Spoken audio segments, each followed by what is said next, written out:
Hi everyone, I'm Chelsea Grayson. Welcome to the premiere episode of my new series, From the Office of the CEO.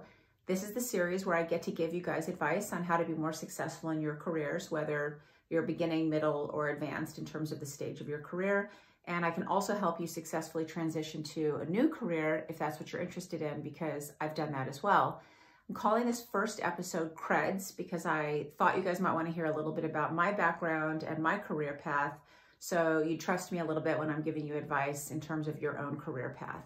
And I'm going to do all of the episodes of this series in little bite-sized chunks so you guys can just take it, digest it, and go out and activate in your own careers. So here goes. I was born and raised here in Los Angeles. I went to Hamilton High School, and in my senior year yearbook, they had asked us, where do you guys see yourselves in 20 years? And I said, I saw myself running a big company somewhere in downtown Los Angeles in a high-rise in the corner office. And I'll be honest, I really did see myself as being a leader in the future and certainly in corporate America, but I really had no idea whether that was going to be in business, whether that was going to be in law, whether I was going to have to go to law school or go to business school and get my MBA. I just knew sort of what it needed to look like.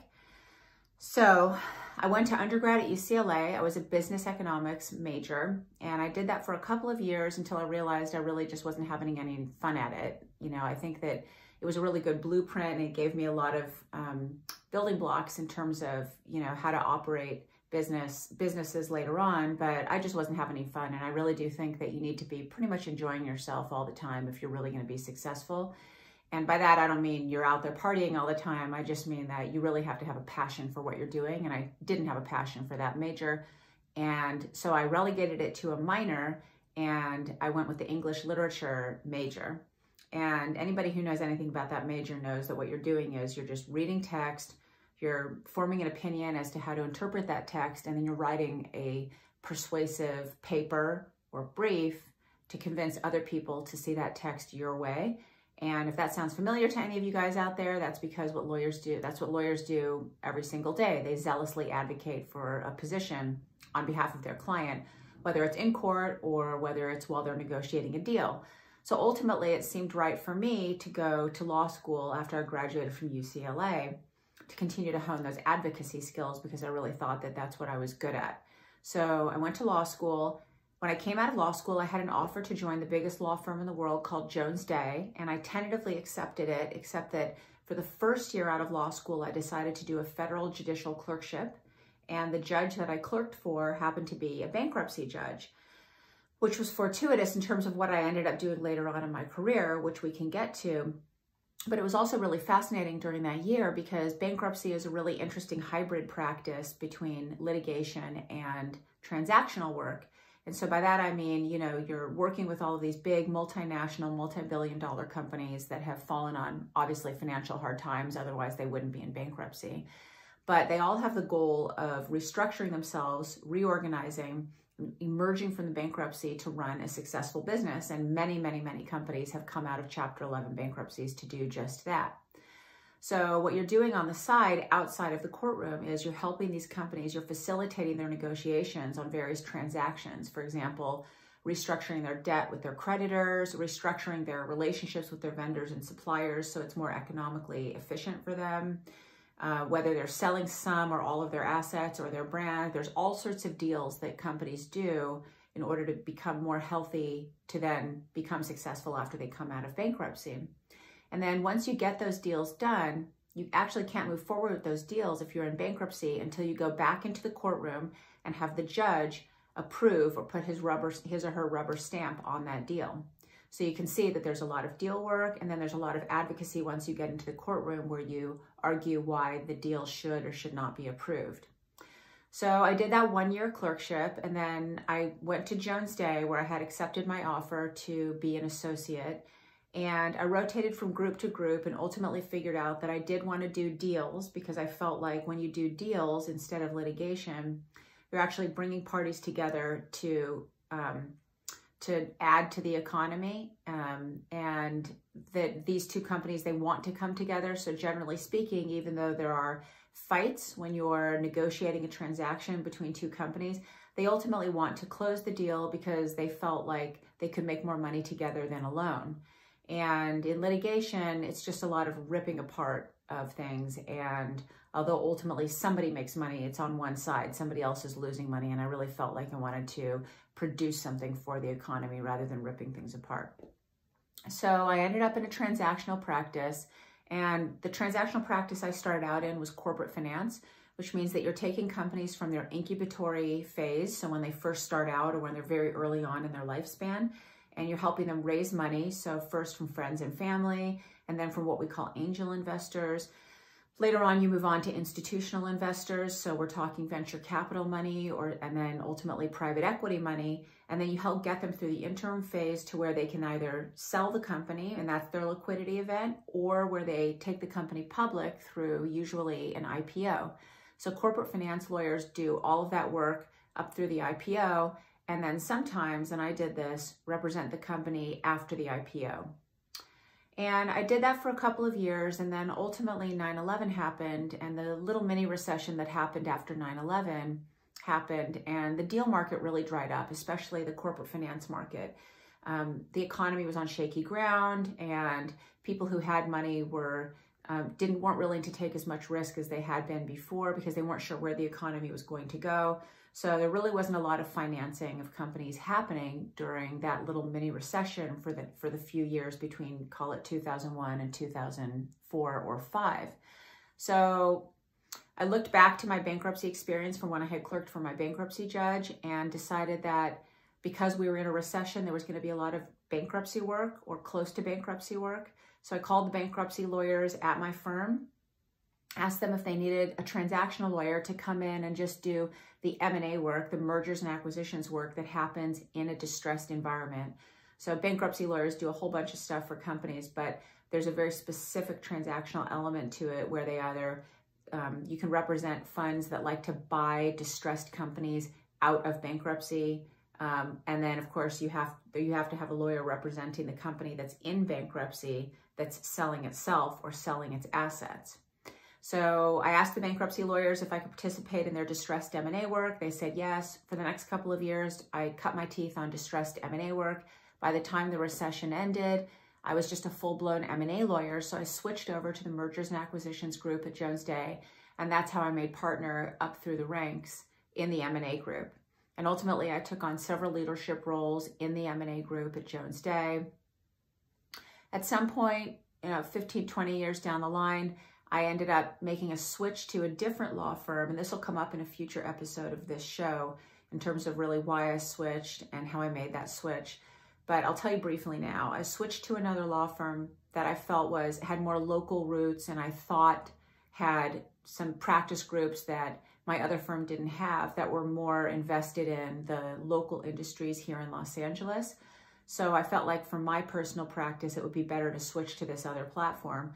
So I went to a different law firm, practiced there for a couple of years, decided that law firm probably wasn't for me and was looking at transferring back over to Jones Day and taking my previous role as a partner at Jones Day when I got the call from the chairman of the board at American Apparel. So now we're in the year 2014. So her name's Colleen Brown, and she's a mentor of mine to this day, and I'll talk about her in a future episode where we will talk about mentoring and how incredibly important that is at any stage of your career. And she gave me a ring and said, look, I've been, you know what's been going on in American Apparel, and for the background, for you guys' background, I'll just briefly tell you. American Apparel had been around for 20, 25 years at that point, but for the 5 years up until that point had been having increasing liquidity challenges, meaning that the company had started to lose a lot of money. This is all public knowledge. The company at that point was traded on the New York Stock Exchange. And so the company had lost about $300 million in the previous 5 years. And also the company had to suspend the CEO and founder of the company at the beginning of 2014 based on allegations of sexual harassment and misuse of corporate funds for personal use, which is otherwise known as embezzlement. There was actually a related ongoing SEC investigation into the CEO as to this alleged misuse of corporate funds for personal use. So a new board had been brought into the company, and the C-suite, which again, we'll get into some corporate definitions in a future episode, but the C-suite of American Apparel was at that point empty because people had either been terminated or they had resigned. So like I say, the CEO had been suspended, there was no CFO, there was no general counsel. Many of these top level positions that are in what's called the C-suite, because those people have the word chief in their title, chief executive officer, chief financial officer, chief legal officer, those people were all gone.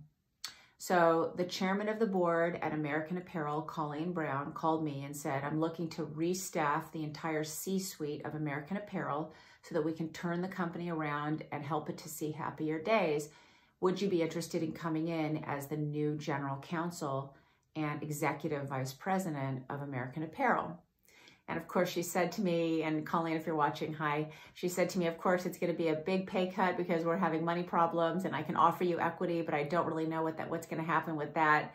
And she said, so if you're going to do this, you're going to do it because you're from Los Angeles, and American Apparel is a Los Angeles headquartered company, and it's the rare public company that's headquartered in Los Angeles.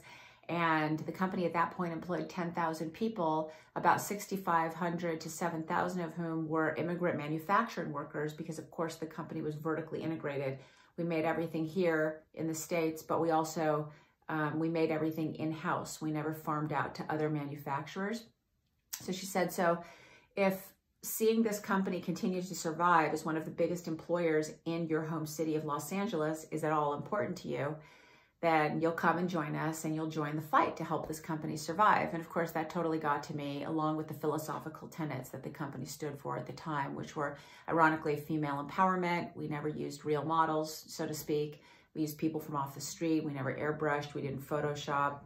The company also was had taken a very beautiful alliance with LGBTQ issues, so had a long-standing philanthropic relationship with the HRC. The company, of course, stood for Made in the U.S., which I fervently believed in, and of course was a big proponent of immigration rights and immigration reform because so many of our employees were immigrants. So based on all of that, I decided to take a risk and get out of private practice altogether and join American Apparel as the general counsel. And again, we'll get into a lot more detail about that in future episodes where we talk about transitioning careers, because that was my first big transition in terms of career path. But I'll tell you briefly that on my first day, the founder and CEO was actually terminated for cause. Previously, he had just been suspended. And at that point, that kicked off a lot of chaos, is really the best word for it, over the course of the next year, my whole first year of being the general counsel at American Apparel. So again, there was this ongoing SEC investigation. There was the founder sued us or instigated the lawsuits against us for over $500 million of tons of different sorts of lawsuits in both federal and state court. So we had proxy fraud cases. We had a WARN Act litigation, which is federal litigation that goes to where the plaintiffs are a class of people who used to be employees, and they're alleging that they were laid off in a mass layoff that was done incorrectly. So they were alleging that we had incorrectly mass laid off a bunch of people. We actually won all of those lawsuits. There was a faux unionization attempt that was really just with the purpose of bringing back the former CEO, which is of course not a valid reason to form a union. You'd normally form a union for the purposes of having better benefits at a company or fairer wages or better working conditions. And there was a proxy contest in the spring, which is when, with a public company, when shareholders decide they want to put up their own slate of directors instead of the current directors that the company is putting up. So we had to get through that. And of course, the whole time the company was suffering through liquidity challenges. So ultimately we negotiated, I was sent to go negotiate a debt for equity swap with one of our bondholders to whom we owed money. So one of our creditors, basically, Goldman Sachs. And through the course of those negotiations, Goldman Sachs took us private through a Chapter 11 bankruptcy. So here we are now, I'm back in the bankruptcy context that I had been in previously at different times in my career. So this continues to cycle through as a cool theme in my career. At this time, I wasn't just the general counsel and I wasn't just an executive vice president. I had been given another title as well, chief administrative officer. And so under me was not just the legal department. I also had human resources, I had risk management, and I also had environmental health and safety, which was of course a very important division at American Apparel, considering that we owned our entire supply chain. So we made everything at the company. So health and safety was a huge issue for us being a manufacturer. So I already had more than just a legal department. I had actual business operations under me. So I had really gotten to understand the business and the operations of American Apparel. And so shortly after we emerged from that Chapter 11 and we were privately held by Goldman Sachs asked me to step in as the new CEO of the company. So then I ran the company. They gave me a budget to implement some of the initiatives in my strategic plan. We'll get into what a strategic plan is at one of the later episodes of this series. I implemented some of them to the fullest extent, and others I implemented only partially. We call that a breadcrumb. So when you're beautifying a company to go to market, which is just the phrase that indicates you're preparing to sell a company at some point in the future, whether short-term or long-term, you can leave some breadcrumbs where you can spend some money saying, look, this is a really interesting initiative, and if you just put in just a little bit more money after you buy this company and fully implement this initiative, all these great things are going to happen for this company. That's called a breadcrumb. So we did that. They ultimately asked me to sell the company. So we hired investment bankers and ultimately sold the company to another public company called Gildan. And I stuck around for a little bit to help Gildan transition the business over to them. And then ultimately I left with the stated purpose. I told everyone that now I'd had a CEO stripe, and now I was going to yet again do another career transition. And now I wanted to sit on corporate boards for a living. That was going to be the next chapter of my career. So I took a couple of board seats. I took a board seat on the board of directors for Delta Dental, which is a big $9 billion dental health insurance company. So I took a seat there and I joined the nominating and corporate governance committee. I sat on that board for the next 2 years. I also, at Goldman Sachs' request, I took a seat on the board of True Religion. Goldman Sachs had a big ownership position in the apparel company True Religion, which, similar to American Apparel, was also a big fashion brand that had been publicly traded and was headquartered here in Los Angeles. So it was another cool opportunity for me to join another big brand that had been publicly traded that was sitting here in Los Angeles. Again, very unique opportunity. And so I sat on the board of True Religion. I sat on that board for about a year, almost a year to the day actually, and then Goldman Sachs and the rest of the board, the other ownership, asked me to drop down and replace the CEO with whom we had decided to part ways, and they asked me to step in as the CEO.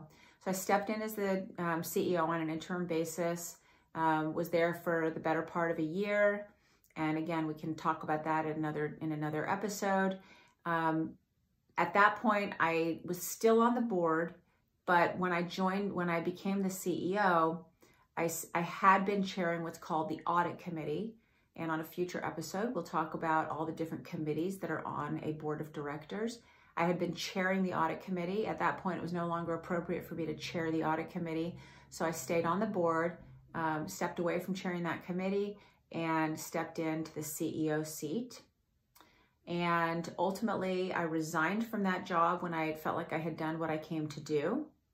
And at that point, I completely stepped off the board of True Religion, and I took a couple of other board seats that I currently hold. So currently I sit on the board of a public company that grows and distributes cannabis, which is called Vireo Health. And Vireo Health is situated in 8 or 9 states, depending on when you see this episode, including and also Puerto Rico.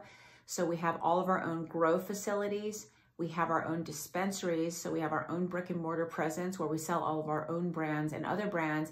And then we have wholesale relationships with other dispensaries through which we sell our brands. And we've got a whole multitude of products that we sell. The company was founded and is currently led by a physician who saw that his patients were benefiting tremendously from cannabinoids, either in addition to or instead of the opioid treatment that they had been placed on by other doctors. And he really saw the benefits, the medicinal benefits of cannabinoids. So he started it as purely a medicinal play. And then the company evolved into recreational/adult use as well. So that's one of the boards that I sit on. And on the Vireo board, I chair the Nominating and Corporate Governance Committee, and I sit on the Audit Committee. Again, like I said, we'll talk about what these various committees are in a future episode. One of the other boards I sit on is the Sugarfina board. So Sugarfina is a company I hope you guys have heard of. It's a very fun company. People call me Miss Willy Wonka all the time because of this board seat. And we do, most interestingly, alcohol-infused candies. So we're famous for our champagne or rosé-infused gummies. And you've seen us, we have our own stores, and then we also sell wholesale through places like Bristol Farms. And there I sit on the steering committee. And we've actually just sold that company to another company. So we'll see whether or not I stick around or whether I end up cycling off of that board. So stay tuned and I'll give you guys an update on that one. But that's been a very fun board to sit on. I see all kinds of really interesting initiatives happening for that company in 2020. I also sit on the board. I always like to sit on one startup board because those are so cool and fast moving and entrepreneurial. So I sit on the board of a startup called Rex Mundi. Rex Mundi does AI products and platforms. So one of our products, our two products are completely different from each other. One of them is a tool that enables people who bet on sporting events to better predict how to bet on that sporting event and then how to toggle, shift, or place different bets real time as the sporting event is happening based on what's happening in the sporting event. This is also a platform that'll be used in different ways by actual casinos in terms of having better predictive technology and better predictive analysis as to what their customers, i.e. the people coming in and gambling and betting, how they're going to act. And Rex Mundi also has another product called Inheritance, which has to do with helping your consciousness to survive in perpetuity. I know that sounds crazy, but it's a product that ultimately you will have gone in all of your life and talked to basically an AI algorithm who will have talked to you about all sorts of different topics and watched your mannerisms and how you speak and how you react and sort of picked up on your opinion on a variety of topics from, business to the environment, to love, to other relationships, any kind of topic you can, fashion, housework, all sorts of things.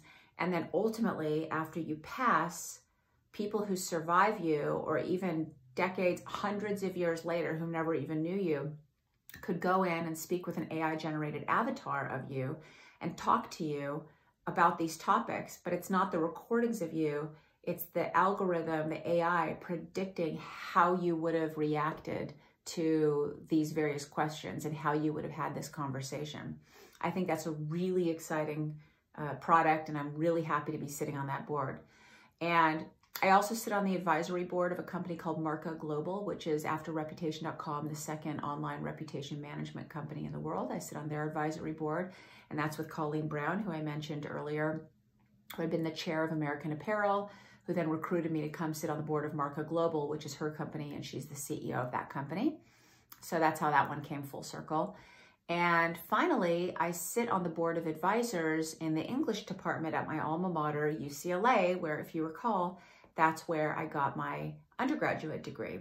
So that one came full circle as well. So, and then otherwise I've got my two series. I've got this series from the Office of the CEO, and I've got my other series that I'd love for you guys to go check out called What's Your Water? That's also on this YouTube channel. And that's where I interview people who have seen opportunities that other people either didn't see or just passed by because they didn't see them as big opportunities. The people I interview have monetized these opportunities to their maximum extent. And now I talk to them about what's the next thing that they're seeing, what's the next big thing or big opportunity that they're seeing. So guys, that's me in a nutshell. Otherwise, on a personal level, I still live here in the heart of actual Los Angeles. That's either, for you guys out there, it's either the 213, the 310, the 323, and sometimes the 424. You guys can debate with me all you want about 818 and 714 and all the rest of it, but I'm here to tell you, core LA is what I just said. But shoot me a comment if you disagree. We can debate that topic. And I have two kids. I have a 17-year-old daughter and a 15-year-old son. And that is me in a nutshell. So listen, hopefully that gave you guys a little bit of a flavor in terms of who I am and what I've done in my career. And I can't wait to see you guys on the next episode where I can give you guys some advice on your careers. All right, so make sure you subscribe to my YouTube channel. Come back for the next episode, which I'll be uploading very shortly, and I'll see you guys then. Thanks, you guys. Thanks for joining.